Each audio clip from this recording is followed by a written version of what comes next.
बिस्मिल्लाहिर्रहमानिर्रहीम। अस्सलामुअलैकुम। सबक आमोज़ वर्ल्ड में आप सबको खुश आमदीद। एक मोहल्ले में राशन की तकसीम का सिलसिला शुरू था। मेरी नज़र उस मोहल्ले के एक पुराने से मकान पर पड़ी। उसका दरवाज़ा खटखटाना चाहा ही था कि मेरे साथ आए हुए फ़र्द ने मुझे मना कर दिया। पूछने पर उस फ़र्द ने कहा कि साहिब रहने दें, ये एक फाहिशा औरत का घर है, उसको बहुत जगह से राशन आता रहता है। यह सुनकर मुझे यकीन हो गया कि मोहल्ले में से किसी ने भी इसको राशन फराहम नहीं किया होगा। लेकिन जैसे तैसे मैंने उससे बहस करके उस दरवाजे पर दस्तक दे डाली। अंदर से धीमी सी आवाज़ सुनाई दी कि कौन। मैंने बताया कि हम राशन तकसीम कर रहे हैं, क्या आप लेना पसंद करेंगी? तो इंतहाई गमगीन लहजे में आवाज़ आई कि चले जाएं आप यहाँ से, मेरे घर में राशन मौजूद है। पहले ही इस मोहल्ले के लोग मुझे जीने नहीं दे रहे, हम गुजारा कर लेंगे। आपकी मेहरबानी होगी, आप ये खाना मोहल्ले के शुरफा में तकसीम कर दें। उसके एहसास कमतर लहजे को मैंने महसूस करके बज़िद होकर कहा कि आप मुझे अपना भाई समझ लें और मोहल्लेदारों की फिक्र करना छोड़ दें। बहुत ही इसरार करने के बाद उस औरत ने अपनी बैठक का दरवाज़ा खोला और हमने राशन और आटे का थैला वगैरह वहां पर रख दिया। वो औरत पर्दे में आई और शुक्रिया अदा करने लगी, लेकिन मेरा दिल मुतमईन नहीं था क्योंकि मुझे वो औरत बापर्दा लग रही थी। मोहल्ले का एक फर्द भी मेरे साथ था जो कि मुझे बार बार वहां से जाने का कह रहा था और बोले जा रहा था कि ये एक फाहिशा औरत है और बेहया औरत है। लेकिन मैंने उसकी बातों को नज़रअंदाज करके हिम्मत करके उस औरत से पूछा, बहन आपने ऐसा क्यों कहा कि आपके घर में राशन मौजूद है? तो वो औरत कहने लगी कि भाई घर में आलू पड़े हैं जो कि हम पिछले एक हफ्ते से बनाकर खा रहे हैं और मोहल्ले में किसी ने खबर तक न ली और इस मोहल्ले की औरतें मेरे घर तक नहीं आती। अब मैंने पूछा कि ऐसा क्यों है मेरी बहन? वो औरत आंखों में आंसू लिए बोली कि मेरे खावंद को वफात पाए हुए 2 साल का अरसा बीत गया है और उस वक्त मेरे घर के हालात बहुत ही अच्छे थे। मेरे 2 बच्चे हैं, कुछ वक्त तो अच्छा गुजरा। मेरे वालिद मेरे लिए जितना कर सकते थे वो करते रहे, लेकिन उनकी वफात के बाद हालात ख़राब होना शुरू हो गए। बच्चों का और इस घर का निज़ाम चलाना बहुत ही मुश्किल हो गया। एक दिन मेरे खावंद का करीबी दोस्त कुछ अरसा के बाद बाहर मुल्क से आया और उसने मुझसे बहुत ही अफसोस किया और मुझे कुछ पैसे देकर चला गया और फिर कुछ दिन के बाद आया और मुझे राशन देकर चला गया। दूसरी दफ़ा जब मोहल्ले के लोगों ने मेरे दरवाजे पर गाड़ी खड़ी हुई देखी तो तरह तरह की बातें करना शुरू कर दी।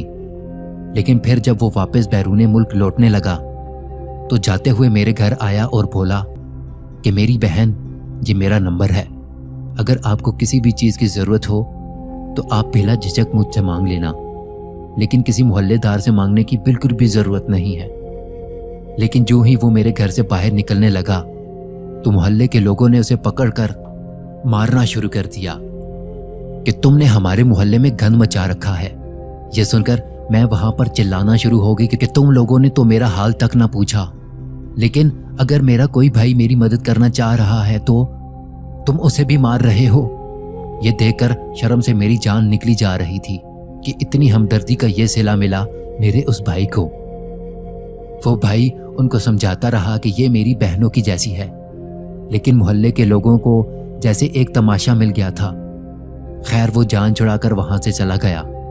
कुछ अरसा तक अगर मुझे किसी चीज़ की ज़रूरत होती तो मैं शर्मसार होकर उनको कॉल कर लेती थी और वो मुझे हस्बे ज़रूरत कॉल कर लेते थे और मेरी मदद कर दिया करते थे।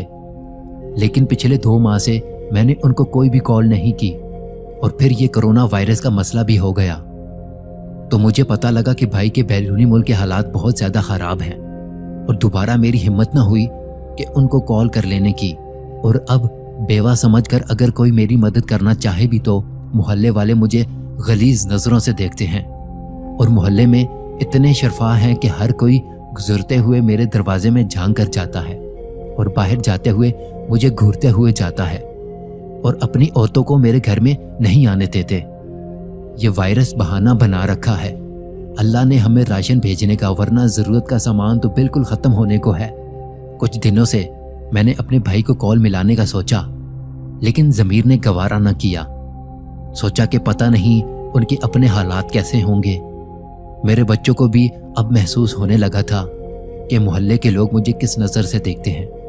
हमारे नबी सल्लल्लाहु अलैहि वआलैहि वसल्लम तो दुश्मनों की बेटियों के सरों पर चादर रखा करते थे, लेकिन ये कहाँ के दीनदार लोग हैं कि अगर कोई मेरे घर मदद को आता है तो उसको इस कदर मशकूक नज़रों से देखते हैं कि लोगों ने डर के मारे मुझे ज़कात देना तक छोड़ दी। ये बातें करते करते उस औरत का दुपट्टा भीग गया था और मेरे साथ जो आदमी था वो शर्म से पानी पानी हो रहा था। और ये सब कुछ सुनकर मुझे पता ही न लगा कि मेरी आंखों से आंसुओं की झड़ी बहने लगी। अब हमने राशन के साथ कुछ नकद रकम भी अपनी तरफ से अदा कर दी उस औरत को। जो शख्स मेरे साथ था वो बाहर निकलकर कुछ बोलने ही वाला था कि मुझसे रहा न गया, और उसके बोलने से पहले ही मैं शुरू हो गया कि बरोज़े क़यामत तुम लोगों के इस राशन को अल्लाह कैसे कबूल करेगा, जबकि तुम्हें मोहल्ले में रहने वाले इन लोगों की खबर तक नहीं, जो कि किसी के दरवाजे पर नहीं जाते। कोई कैसा है ये अल्लाह और उसके दरमियान का मामला है, क्योंकि आंखों देखा भी बाज़-औक़ात सच नहीं होता। उसकी खामोशी और नम आंखों ने कुछ ना बोला, और फिर मैंने और उस मोहल्ले के सब लोगों ने मिलकर अच्छी खासी रकम इकट्ठी करके उस औरत के घर में पहुंचा दी। बेशक अल्लाह ही जानता है सबके दिलों के हाल। हम करैक्टर को छोड़कर ये सोचकर कुछ नहीं देते किसी को ये वहाबी है, ये सुन्नी है और या ये शिया है। खुदारा ये सोचना बंद कर दें कि फलां ज़रूरतमंद है कि नहीं। अगर अल्लाह पाक हमें देते वक्त ये नहीं सोचता कि ये ज़रूरतमंद है या कि नहीं, तो हम कौन होते हैं ये फ़र्क करने वाले। मोअज़्ज़ज़ आवाज़ की दुनिया की दोस्तों, अपनी बेहतरीन कोशिश करके ज़रूरतमंदों को दें, और अगर किसी ने धोखे से सामान ले भी लिया तो वो अल्लाह और उसका मामला है, आपका नहीं। आपको ये कहानी सुनकर कैसा लगा? आपने ये कहानी सुनकर क्या सीखा? अपनी कीमती राय का इजहार कमेंट सेक्शन में ज़रूर कीजिएगा।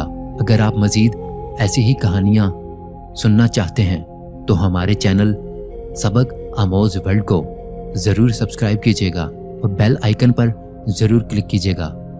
अल्लाह आप सबका हामी और नासिर हो।